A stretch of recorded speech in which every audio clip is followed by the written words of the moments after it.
నడిచినా కూర్చున్నా మోకాళ్ళ నొప్పులు వస్తున్నాయా? ప్రాణ పెయిన్ క్లినిక్ లో అధునాతన చికిత్సతో మోకాళ్ళ నొప్పులు తగ్గించుకోండి. నమస్తే, వెల్కమ్ టు మనం టీవీ. మనం ఉన్నది మన కోసం. నేను వలి. ప్రస్తుతం నాతో పాటు స్టూడియోలో ఉన్నారు చలసాని శ్రీనివాస్ గారు. వారితో మాట్లాడదాం. చలసాని గారు నమస్తే సార్. నమస్కారం. చలసాని గారు, ప్రత్యేక హోదా విభజన హామీలకు సంబంధించి మొన్ననే మీరు ఒక మీటింగ్ కూడా పెట్టుకున్నారు. జై భారత్ పార్టీకి సంబంధించి అధ్యక్షులుగా ఉన్నటువంటి జేడీ లక్ష్మీనారాయణ గారు కూడా అందులో పార్టిసిపేట్ చేశారు. సెక్రటరీ పదవి అనుకుంటా. ఎట్లా అనుకోవచ్చు సార్ ప్రత్యేక హోదా అంటే? ఎలక్షన్స్ ముందు ఎలా చూడాలి ఈ వరుస భేటీల్ని? ఎలక్షన్స్ ముందు కాదండి, ఇంతకుముందు కూడా క్రితం నెలలో కూడా మీకు చెప్పాను. ఢిల్లీ నుంచి గల్లీ వరకు, ఢిల్లీలో జంతర్ మంది దగ్గర ధర్నాల దగ్గర నుంచి గల్లీ వరకు జరుగుతుంది. క్రితం సంవత్సరం చైతన్యయాత్రలో ఇచ్చాపురం నుంచి హిందూపురం వరకు పెట్టాం. హిందూపురం నుంచి ఇచ్చాపురం వరకు విద్యార్థి యువజనులతో కలిసి సమరయాత్ర 2.0 అని పెట్టాం. మీరు ఒక జాతీయ లేదా స్థానిక పక్షాల్లో ఉన్న పెద్దలు యాత్ర చేసిన దానికంటే తిరుపతిలో మాకు ఎక్కువ మంది వచ్చారండి. అంటే కాంపిటీషన్ అని కాదు, విద్యార్థి యువజనులు అంతమంది, వేలాది మంది, అసలు విజయనగరం అయితే కిలోమీటర్ల తరబడి వాళ్ళు గర్జించారు. యువజనులు ఏ రోజు ఆపలేదు. అంటే ఏం జరిగిందంటే ఒక్కటి చెప్తాను. మీరు పార్టీ 2019 తర్వాత ఇంకా భీకరంగా ఉద్యమం చేసాం, కానీ మేజర్ మీడియాలు మీరు చేసిన పనికి మీరు మీడియాలు చూపించడం అట్లాగా సార్. ఇప్పుడు ప్రధాన పార్టీలు చేస్తేనే ప్రత్యేక హోదా లైమ్లైట్లో కనిపిస్తుంది, కానీ తర్వాత ఎందుకు అంత నిస్తేజ రూపంలో మారిపోయింది? You are responsible for this. You are responsible. Your media is responsible for this. 90% 26 జిల్లాల్లో మేము ధర్నాలు చేస్తే, క్రితంసారి జూలై 18, 2022లో మీరు ద్రౌపది ముర్ము గారు మద్దతు ఇచ్చారని 26 జిల్లాల్లో ధర్నాలు చేస్తే 1% చూపించారా? ఒక వ్యాఖ్య ఒక పార్టీలో ఒక అధికార ప్రతినిధి మాట్లాడగానే ఇంత తాటికి అంత అక్షరాలతో యాత్ర ఓ బ్రహ్మాండంగానే మొదలవుతూ వచ్చేస్తుంది. మేము రాష్ట్రంలో ఉద్యమాలు చేస్తున్నప్పుడు 95% మీడియా చూపించకుండా తొక్కు పెట్టేసి మేము మీడియాలు మమ్మల్ని అంటే ఎట్టాగండి? నిస్తేజం లేదు, ఏం లేదు. ఎవరు చేస్తే అది. అంటే పార్టీల మీద ఒత్తిడి తీసుకొచ్చే ప్రక్రియ అసలు జరుగుతుందా? ఆ 5% ధన్యవాదాలు చెప్తున్నా ఆ మీడియాలకు. మాకు ఆ మీడియాలకి వాళ్ళందరూ ధన్యవాదాలు చెప్తున్నారు. ఏంటి చెప్పండి? పార్టీల మీద అసలు ఒత్తిడి తీసుకొచ్చే కార్యక్రమం ఉందా? అసలు ప్రధాన రాజకీయ నాయకులు వీళ్ళు ఎక్కడ పట్టించుకున్న పరిస్థితి కనిపట్ల. పచ్చి స్వార్థం రాజకీయం ఇవాళ రాజ్యం వెళ్తున్న ఈ రోజుల్లో. పచ్చి స్వార్థం, పదవి కోసం ఏంది వదిలేసి వెళ్ళిపోయే పరిస్థితికి వెళ్ళే దిక్కుమాల సంతం ఈ రోజుల్లో. కనీసం ఆ ఉద్యమం ప్రజల గుండెల్లో రగులుతాంక ఉందంటే, కనీసం ఆంధ్రప్రదేశ్కి విభజన సమయంలో అన్యాయం జరిగింది. ఎవరో ఒకళ్ళు అక్కడ ఎంత నిరంతరం అక్కడ అగ్ని రగిలిస్తూ ఉన్నారు. మన రాష్ట్ర హక్కుల కోసం, తెలుగు జాతి ఆత్మగౌరవం కోసం నిలబడి ఉన్నారనేది ప్రజల్లో ఉందండి.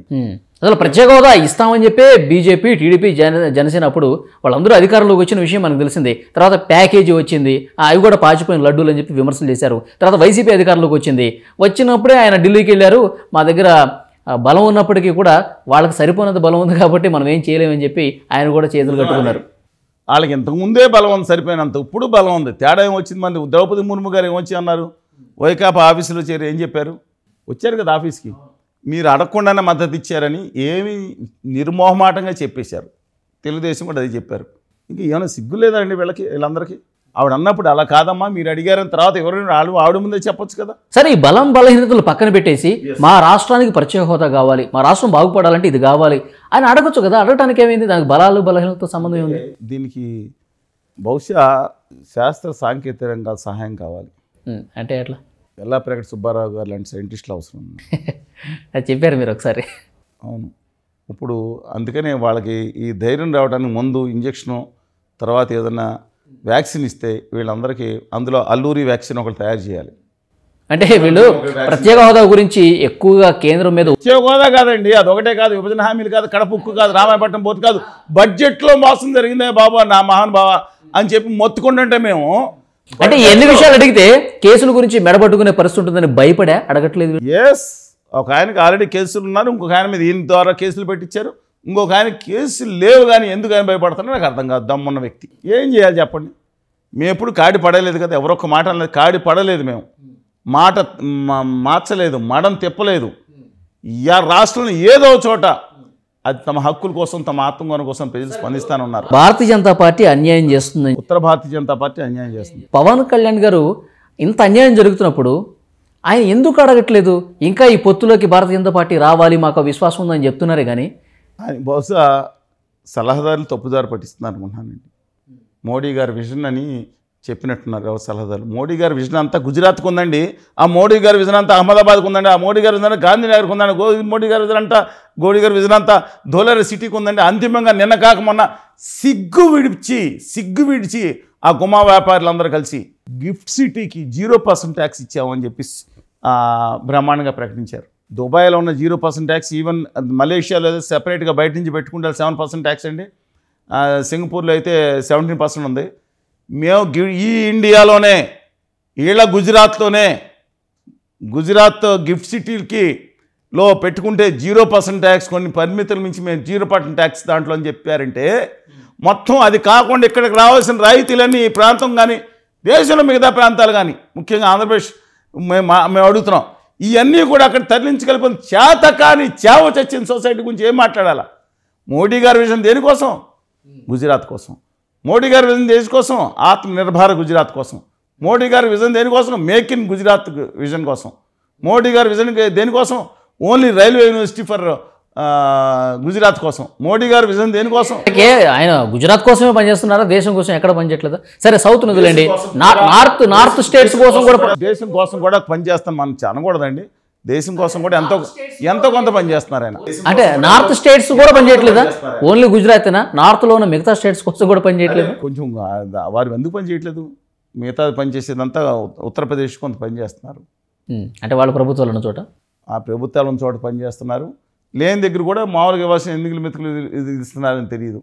విచిత్రం ఏంటంటే బడ్జెట్లో, సరే మనం ప్రత్యేక హోదా గురించి మాట్లాడతాం, అలాగే విభజన హామీల గురించి మాట్లాడతాం. బడ్జెట్లో ఆంధ్రప్రదేశ్కి తెలంగాణకి ఏ గాని అంటే జనాలకు అర్థమవుతుంది, కొత్త బ్యాచ్కి పావలా కూడా ఇవ్వలేదండి. 19,300 కోట్ల రూపాయల పైబడి బడ్జెట్లో ఇతర రాష్ట్రాలకి వాళ్ళ రాష్ట్రానికి ఇచ్చుకున్నారు. తెలంగాణకి 4,000 కోట్ల రూపాయలు 2023-24 బడ్జెట్, ఇప్పుడు నడిచే బడ్జెట్లో కేటాయించిన ఈ ప్రభుత్వం మళ్ళీ చెప్తున్నానండి, 19,600 కోట్లు ఇవ్వాల్సిన అవసరం లేకపోయినా అది జపాన్ లోన్ ఇస్తాడు 0.15% వడ్డీ కానీ చెప్పింది. దాన్ని గుజరాత్కి 1,50,000 కోట్లు మొత్తానికి అయ్యేటప్పుడు ఖర్చు అయ్యే బుల్లెట్ ట్రైన్ కోసం అమ్మాయిని చేసుకున్నానికి సిగ్గు విడిచి 19,600 కోట్ల రూపాయలు బడ్జెట్లో పెడితే చేతకాని ఎదవలు అడగ నిలలేకపోయిన ఎదవలందరూ ఉన్న సమాజం ఏ రోజు శాపం చేసుకున్నామండి మనం. మీరు వరుస బడ్జెట్లో చెప్తున్నా కాదు, రోడ్లకు ఇచ్చారు, రోడ్లు తోలు తీస్తారండి, తోలు ఉంది కదా, రోడ్లు ఏదో ఫ్రీగా 2 లక్షల కోట్లు ఇచ్చేసారని వాళ్ళు వేసుకొస్తారు కాగితాలు, ఉత్తర Bharatiya Janata party batch toll వసూలు చేస్తారు మళ్ళీ వాళ్ళు. వీళ్ళు ఆ 2 లక్షల కోట్లు లోన్ వీళ్ళు ఇచ్చేది ఏంటండి? సెంట్రల్ గవర్నమెంట్ ఇస్తుందా? 2 లక్షల కోట్లు లోన్ అప్రూవ్ చేస్తుంది రోడ్లకి, దాంట్లో వాళ్ళు VGF కొంత ఇస్తారు, మీద బ్యాంక్ లోన్ తెచ్చుకుని జనాల దగ్గర తోలు తీసుకుంటారు. శాంక్షన్ ఏమి గవర్నమెంట్ ఫ్రీగా ఇస్తుందా? నాకు అర్థం కావట్లేదండి ఇది. మరి ఇంత అన్యాయం జరుగుతున్నప్పుడు ప్రభుత్వ అధినేతలు రాష్ట్రంలో ఉన్న వాళ్ళు ఎందుకు? జగన్మోహన్ రెడ్డి గారు కేసులు భయం అనుకుంటా, చంద్రబాబు నాయుడు గారిని కేసులు పెట్టించి వాళ్ళు భయం పెట్టించినట్టున్నారు. ఇవన్నీ అదే చెప్తాను. కానీ కళ్యాణ్ బాబు గారికి ఎందుకండి ఇంత అన్యాయం, ఇంత మోసం చేస్తూ ఉంటే కేంద్ర ప్రభుత్వం ఎందుకు వాళ్ళతో ఉండాల్సిన అవసరం ఉంది? మన తిరుపతి వెంకన్న స్వామికి వ్యతిరేకంగా నేను అన్న కానీ ఇంకో టూరిస్ట్ సెంటర్ని నిన్న ఓ టెంపుల్ ఓపెన్ చేసేలేదు. వాళ్ళ మొత్తం నేషనల్ న్యూస్ పేపర్లు అంతా రండి కొనండి, 1.5 పెట్టి కొనండి, అయోధ్య దగ్గర మొత్తం మొదలైపోయింది అడ్వర్టైజ్మెంట్లు భారీగా. ఎందుకు చేస్తున్నారు కనపడుతుంటే? అంటే తిరుపతికి పోటీగా అయోధ్యను భావిస్తున్నారు. నేను మళ్ళీ చెప్తున్నానండి, నేను ఒక ప్రాంతానికి పెడుతున్నాను కాదంట్లా. నాకు తిరుపతి వెంకన్న స్వామి అంటే నమ్మకం ఉంది. వాళ్ళు దక్షిణాది, నేను ఢిల్లీకి వెళ్ళి ఆ చర్చిలో కూర్చుంటే వాళ్ళు దక్షిణాది మా పురాణాలు దేవుడు అక్కడి నుంచి వచ్చాయని మాట్లాడేవాళ్ళు కూడా ఉన్నారు. నేను మాట్లాడాను, వాళ్ళు మాట్లాడారు ప్రాంతీయత గురించి. నా అయ్యప్ప స్వామి నమ్మనాల గురించి నేను ఎందుకు మాట్లాడతా? నా షిరిడి సాయిబాబా నమ్మనాల గురించి ఏం మాట్లాడాలి? నా సీతారాముల గురించి జై సీతారామ అనే నినాదం నడుస్తుంది. భద్రాచలంలో స్వయంభూవే వెలిసింది. సీతారాముల విగ్రహాలు స్వయంభూవే అక్కడి నుంచే ఉద్భవించినాయి అని చెప్పి ఆధారాలు చూపిస్తుంటే ఇవాళ మాట్లాడుతూ ఉంటారు. నేను ఛాలెంజ్ చేస్తున్నా, ఎపిగ్రఫీ అంతర్జాతీయంగా సమాజం తీసుకురండి. మా భద్రాచలం గొప్ప, ఇంకోటి గొప్ప మేము తెలుస్తాం డెఫినెట్గా. అలా ఇక్కడ ఉన్న వేసి ట్రైన్ కూడా మార్చేసి అక్కడ తీసుకెళ్ళి అలా దానికి వేసుకుంటుంటే ఏం చేయము? ఎవరు చేస్తున్నారు? మేము అందరూ గొప్ప దేవుళ్ళు, అందరూ మంచి వాళ్ళు అనుకుంటాం. అసలు ఎవరున్నా సరే ఈ ప్రపంచంలో ఒక అతి శక్తి, గొప్ప శక్తి అందరికీ అనుకుంటాం. కానీ మళ్ళీ గొడవ ఏంటండి? మా దేవుళ్ళు మేము ఏదన్నా పెట్టుకోమండి, పోటీ పెట్టుకోమండి. అంటే దేశంలో సుప్రసిద్ధ దేవాలయాల్లో మొదటి స్థానం అయోధ్యకే దక్కాలి అని అనుకుంటున్నారా? వాళ్ళు భావిస్తున్నారు, అట్లా అనుకుంటున్నారా మీరు? చాలామంది వాళ్ళతో మాట్లాడిన సందర్భంలో గుమా వ్యాపారులు మాత్రం కసి మీద ఉన్నారు.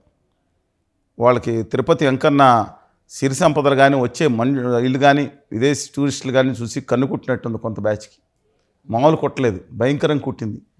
నేను కొంతమంది గుమా వ్యాపారులతో మాట్లాడినప్పుడు కూడా వాళ్ళు అసలు క్యాయ్ ఒక అగిలే 10-20 ఏబీ అభినవత రోజువారీ ఆదాయం తిరుపతే కదా సార్ ఇప్పటివరకు?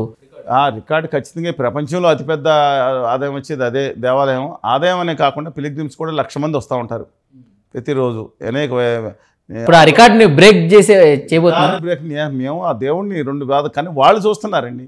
ఈ దక్షిణ భారతదేశం నల్లాళ్ళు, ఈ నల్లాళ్ళతో మేము ఉన్నాం నీగులు లాంటి వాళ్ళతో అని మాట్లాడి ఆ పార్టీ సిద్ధాంతకత మాట్లాడితే గౌరవ ప్రధానమంత్రి గారు బీజేపీ అలాంటి ఉద్దేశంతో ఉందా అంటున్నాను. వాళ్ళు మాట్లాడారండి. సిద్ధాంతకర్తలు మాట్లాడితే గౌరవ ప్రధానమంత్రి అంటే పోస్ట్ ఎవరిదండి? నేను పోస్ట్ మోదీ గారు అంటలేదు, మన అందరికీ దేశానికి అందరికీ పెద్ద తండ్రి లాంటి పోస్ట్. అట్లాంటి ఆయన ఖండించలేదండి ఇంతవరకు. అలాంటిది నీగ్రోలని తప్పు అంటలేదు. మాట్లాడింది ఎవరు? తరుణ్ గారు మాట్లాడారు. ఉత్తర భారతీయ జనతా పార్టీ సిద్ధాంతకర్త మాట్లాడి అది పోనివ్వండి. నిన్నకాక మొన్న నిషాద్ గారు అనే ఉత్తర భారతీయ జనతా పార్టీ అండుకో మంత్రి గారు హిందీ రానాళ్ళు దేశం వదిలిపోవాలి, ఈ దేశద్రోహులు గత వాళ్ళు ఇష్టం వచ్చేట్టు మాట్లాడండి, మేము దేశద్రోహులమా అని లిపిలేని దిక్కుమాల భాషను మేము అనకపోయినా లిపి లేదు కదా నీ భాషకు. అసలు నువ్వెక్కడి నుంచి వచ్చావా? నువ్వు ఇరాన్ పక్కన నుంచి నువ్వు వచ్చావు. మా దేశ మూలవాసులు ఇండస్ సంస్కృతి, సింధు సంస్కృతి, హరప్పా మొహంజదార్ నుంచి మేము ద్రవిడులు, మేము మిగతా మూలవాసులు మేమైతే నువ్వెవరో వచ్చి మా దేశ ద్రోహులు అంటావు? మా దేశంలో చొరబడి నువ్వని నేను అనలేమా? ఓకే, ఇప్పుడు మా దేవుళ్ళైన సరే చాలా మాట్లాడుకుంటే చాలా ఉంది కానీ బాధగా ఉంది కానీ సరే ఈ దేవుళ్ళ గురించి కొంచెం పక్కన పెట్టేద్దాం. ఇది ప్రత్యేక హోదా విభజన హామీల సాధన సమితి మీటింగ్లో జై Bharat national party JD Lakshminarayana పాల్గొన్నారు. గతంలో శివాజీ గారు ఉన్నారు, ఆయన బయటకు వెళ్ళిపోయారు. ఆయన ఇప్పుడు సినిమాలు చేసుకుంటున్నారు. ఇప్పుడు జేడీ లక్ష్మీనారాయణ ఉన్నారు. ఆయన అంతకుముందు జనసేన పార్టీ నుంచి బయటకు వచ్చారు. మరి ఈ పోస్టులో ఎన్ని రోజులు ఉంటారో తెలియదు. ఏంది లేదండి, ఒక మంచి ఉద్దేశం కోసం కలిసి పనిచేద్దామనే ఒక భావన ఆయన వ్యక్తం చేసినప్పుడు డెఫినెట్గా శివాజీ గారు వచ్చి పనిచేశారు, నేను ఆయన గౌరవిస్తాను. కానీ ఆయన ఆపరేషన్ గరుడ అప్పుడు చెప్పడానికి వెళ్ళిపోయి నాకు దీనికి సంబంధం లేదు, నేను దాని గురించి ఇండివిజువల్గా ఇస్తానని చెప్పి వెళ్ళిపోయారు. That is different issue. I respect him otherwise. కానీ బాధ ఏంటంటే సరే అమిత్ షా గారు కుటుంబంతో తిరుపతి వచ్చినప్పుడు దాడి జరిగిందంటే ఖండించాను. వాళ్ళు ఒక రాజకీయ సమావేశానికి వస్తే చేయాలని దాని మీద ఆయన మాట్లాడారు. డిఫరెంట్ ఇష్యూ అది. బట్ నేను అనుకుంటా ఉన్నాను లక్ష్మీనారాయణ గారు కూడా దాంట్లో ఆల్రెడీ వామపక్షాలకు ఉన్నారు, కాంగ్రెస్ వాళ్ళు ఉన్నారు. ఆయన పార్టీ పెట్టినప్పుడే నేను ప్రత్యేకత సాధించడం కోసం పెట్టాను పార్టీ అన్నారు. డెఫినెట్గా కలిసి పని చేస్తున్నాం. ఇవాళ వరకు ఎవరు కలిసి వచ్చినా నిర్మస్తో మనం ఆహ్వానించాలి. డెఫినెట్గా ఎంతమంది వస్తే అంత బలం కదా. డెఫినెట్గా ఇవాళ కనీసం ముఖ్యమైన పార్టీలందరూ ఢిల్లీలో వణుకుతూ ఉంటే కనీసం ఒక ఆంధ్రప్రదేశ్ తెలుగు ప్రజల ఆత్మగౌరవం కోసం మేము నిలబడి పోరాడుతుంటే మేము అండగా ఉంటాం, పనిచేస్తామని వచ్చిన వాళ్ళని డెఫినెట్గా ఆహ్వానించాలి. ఈ ప్రజలందరూ కూడా దయచేసి గుర్తుంచుకోండి, ఈ స్వార్థ రాజకీయాల పదవుల కోసం కొంతమంది ఆడుతున్న దిక్కుమాల రాజకీయాలను కొంచెంసేపు పక్కన పెట్టి మీ భావితరాల కోసం నిలబడిన అంటున్నా. ఎందుకు సార్ ప్రతి పార్టీ కూడా ప్రత్యేక హోదాకు అనుకూలమే వాళ్ళు డిమాండ్ చేస్తూ ఉంటారు. ఢిల్లీ లేదండి, ఉత్తర భారతీయ జనతా పార్టీ అనుకూలంగా లేదు కదా. ఢిల్లీ వెళ్ళినప్పుడల్లా మేము కలుస్తూ ఉంటాం, ఈ విషయాన్ని ప్రస్తావిస్తూనే ఉంటామని చెప్పిన సందర్భాన్ని మనం చూసాం. ఇప్పుడు మీరు అంటే మీ యాక్షన్ ప్లాన్ ఏ విధంగా ఉండిపోతుంది? పార్టీల మీద ఒత్తిడి ఏ విధంగా ఉంటుంది? ఎట్లా? అదే దాని మీద కొన్ని నిర్ణయాలు తీసుకోవడం జరిగింది. 30వ తారీఖున రాష్ట్రం అంతా 26 జిల్లాల్లో గాంధీ మహాత్ముని విగ్రహం దగ్గర నిరాహార దీక్షలు చేపడుతున్నాం. డెఫినెట్గా అమరవీరుల దినం, అది మ్యాటర్స్ డే అండి ఆ రోజు. ఆ తర్వాత చైతన్య సమావేశాలు మొన్న ఆల్రెడీ కొన్ని పెట్టడం జరిగింది. చైతన్య సమావేశాలు చేసి 7వ తారీఖు మేము డేట్ నిర్ణయం తీసుకుని ఈ పార్లమెంట్ మోడీ గారికి ఆఖరి పార్లమెంట్ సమావేశాలు ఏది మన మోడీ గారి ప్రభుత్వానికి. అందువలన అది అయ్యే లోపు ఢిల్లీ వెళ్ళి మళ్ళీ పార్లమెంట్లోకి వెళ్తాం. అక్కడ కుదిరితే రాష్ట్రపతి గారిని కలుస్తాం, అపాయింట్మెంట్ కోసం ట్రై చేస్తున్నాం. మేము ఖచ్చితంగా అక్కడ మన వాణిని దేశం మొత్తానికి చాటి చెప్తాం. రాజకీయ పార్టీలను కలుపుకునే పని చేయరా? ఇంతకుముందు మీరు నా ఐడి వేయండి, నాది ఉంటుంది కదా, మా దగ్గర ఇటు సైడ్ ఏమో తెలుగుదేశం, ఇటు సైడ్ వైఎస్ఆర్ కాంగ్రెస్ పార్టీ, ఇద్దరినే కలుపుకెళ్ళి నేషనల్ హైవేస్ బంద్ చేసిన విషయం మీకు తెలుసు కదా. మరి అంత ప్రయత్నం, ఎన్ని వేదాలను ఎదుర్కోవాలి, ఎన్ని మాటలు పడాలి, ఇద్దరిని కలుపుకెళ్ళాలంటే ఎంత ఓపిక కావాలి. చాలామంది అంటున్నారు గట్టిగా మాట్లాడుతున్నా నాకు రాదని వచ్చండి. మాటలు మిగలటం అంటే భాషలో తిడటానికి శక్తి అక్కర్లా, అడ్డమైన బూతులు తిడటానికి శక్తి అక్కర్లా, తమ మాటలు ఆపుకోవడానికి శక్తి కావాలి మనిషికి. మేము కలిపి అందరినీ తీసుకెళ్ళాం. జనసేన పని చేయలేదు, మా ఎంతమంది ఎంతమంది ఉన్నారు ఆ రోజు మేము ఇచ్చిన దాని కార్యక్రమాలకు జనసేన కూడా మద్దతు ఇచ్చింది. లోక్సత్తా అప్పుడు ఉండేది, వాళ్ళు మద్దతు ఇచ్చారు. అలాగే తెలుగుదేశం పార్టీ మద్దతు ఇచ్చింది. జగన్మోహన్ రెడ్డి గారు స్వయాన ప్రత్యేక హోదా విభజన హామీల సంబంధించి బిజిలీ బంద్, విద్యుత్ బంద్ అంటే 7 గంటలకి జగన్మోహన్ రెడ్డి గారు ఇంట్లోనే మొత్తం లైట్లను ఆఫ్ చేసుకుని మాకు మద్దతు సంఘీభావం తెలియజేశారు. ఇవాళ ఏదో అల్పబుద్ధులు కొంతమంది ఏదో విమర్శలు చేస్తుంటారు మా మీద, కానీ ఉద్యమం ఎప్పుడు ఆగలేదండి. 2019 తర్వాత ఇంకా గట్టి ఉద్యమం జరిగింది. ఉద్యమం ఆగలేదు. ప్రజలలో అన్యాయం జరిగిందనే భావన ఉంది. సరే, ఇప్పుడు ఎలక్షన్స్ దగ్గర పడుతున్న నేపథ్యంలో ఒత్తిడి చేస్తున్నాం. అందుకనే వాళ్ళు రేపు పొద్దున మీరు మేనిఫెస్టోలో పెట్టిన వాళ్ళందరూ ద్రోహుల కింద ఎవరికైనా మద్దతు తెలిపోతుందా? ప్రత్యేక హోదా విభజన హామీల సాధన సమితి ఏ పార్టీకైనా మద్దతు తెలిపి ముందుకెళ్ళే అవకాశం? ఖచ్చితంగా మేము పార్టీకి మద్దతు. ఎవరైతే ప్రత్యేక హోదా విభజన హామీలని వ్యతిరేకిస్తారో వాళ్ళు ఓడిసమని పిలిపిస్తున్నారు. ఫినిష్. వ్యతిరేకించేది బీజేపీనే. ఆ పార్టీని కానీ ఆ పార్టీతో అసోసియేట్ ఉన్న ఏ పార్టీ ప్రత్యక్షంగా కానీ పరోక్షంగా కానీ కలిసి ఉంటే తుక్కుగా ఓడించమంటున్నాం. ఇప్పుడు వీళ్ళ కూటమిలోకి వస్తే ఓడించమని చెప్తారా? ఏ కూటమిలో ఎవరున్నా, లేదంటే కూటమిలో రాకుండా పరోక్షంగా మద్దతు ఇచ్చిన చిన్నపిల్లలు ఏంటండి ఇక్కడ ఉన్న వాళ్ళందరూ డెఫినెట్గా తుక్కుగా ఓడించమని చెప్తున్నాను నేను. కర్ణాటకలో వెళ్ళాం, ఎన్ని జిల్లాలు తిరిగామో తెలుసు నాకు. మీరు ఎవరు ఓటు వేయాలని కొంతమంది అడుగుతున్నప్పుడు మా ప్రచారం మేము చేసుకున్నాం. తెలుగు వాళ్ళు 1 కోటి మంది ఉన్నారు అక్కడ. ఒకటే చెప్పాం, ఉత్తర భారతీయ జనతా పార్టీని ఓడించండి. మీరు బీఎస్పీకి వేసుకుంటారా, జేడీఎస్కి వేసుకుంటారా, కాంగ్రెస్కి వేసుకుంటారా, మీ ఇష్టం. ఏ వైసీపీ చెప్పలేదు? కర్ణాటకలో వైసీపీ లేదండి. కర్ణాటక గురించి చెప్తున్నారా? ఓకే. కర్ణాటకలో వచ్చినప్పుడు వైసీపీ లేదు. ఇక్కడ ఏపీ గురించి అంటున్నారు. ఏపీలో ఎవరన్నా పర్వాలేదు, మేము మాకు అనవసరం. ఉత్తర భారతీయ జనతా పార్టీ రేపొద్దున వైఎస్ఆర్ కాంగ్రెస్ పార్టీ పరోక్షంగా ఉన్న ఓడించమని పిలిపిస్తాం. ఇప్పుడు ఏపీలో ఎవరిని గెలిపించమని చెప్తున్నారు? రాష్ట్ర మీ నియోజకవర్గాల్లో హోదా కానీ విభజన హామీలు కానీ కట్టుబడి నీతి నిజాయితీ నిబద్ధతలతో డిక్లేర్ చేసుకుని అక్కడ పోస్ట్ పెట్టుకున్న వాళ్ళనే గెలిపించండి. ఇప్పుడు మాకు ఇంక పార్టీ ఏంటి? మీకు ఏ పార్టీ లేదు. అందుకని చెప్తున్నాను, నీతి నిజాయితీ నిబద్ధతలతో మీ నియోజకవర్గం ఇంతకుముందు కూడా 2014, 19లో కూడా నేను ప్రచారం చేసింది అదే కదా. రాష్ట్రం అంతా ఓడించిపెట్టి ప్రచారం చేస్తాం. అందుకని నేను విజ్ఞప్తి చేస్తున్నా, మీ భావితరాలు బాగుండాలంటే ఖచ్చితంగా మీరు ఇలాంటి దొంగల్ని దుర్మార్గుల్ని ఓడించండి. నేను మీ భావితరాల గురించి మాట్లాడుతున్నా. ఇవాళ ఎన్నికలు వస్తే వెళ్ళిపోతాయి అనుకోవద్దు. మీరు ఓటేయండి, మంచి వాళ్ళకి ఓటేయండి. దొంగలకు ఓటేసి దొంగతనం జరిగిన తర్వాత బాధపడద్దు. ఈసారి ఎన్నికల్లో ఏ పార్టీ గెలిచినా ప్రత్యేక హోదా సాధనకు తీవ్రంగా కృషి చేయాలి. ఆ ముందే ఒత్తిడి తీసుకొస్తున్నారు. మీరు మేనిఫెస్టోలో పెట్టిన వాళ్ళందరూ, విభజన హామీల సాధన కోసం ఒప్పుకున్న వాళ్ళందరూ ద్రోహులు. బ్లాక్ మేము చెప్తాం, వీళ్ళ చరిత్రలో ద్రోహులు అనే ఖచ్చితంగా వస్తుంది. ఎస్, అంతా మంచి జరగాలి. ఆంధ్రప్రదేశ్కు ప్రత్యేక హోదా విభజన హామీల సాధన కూడా త్వరగా జరగాలని కోరుకుందాం. Thank you sir. నమస్కారం.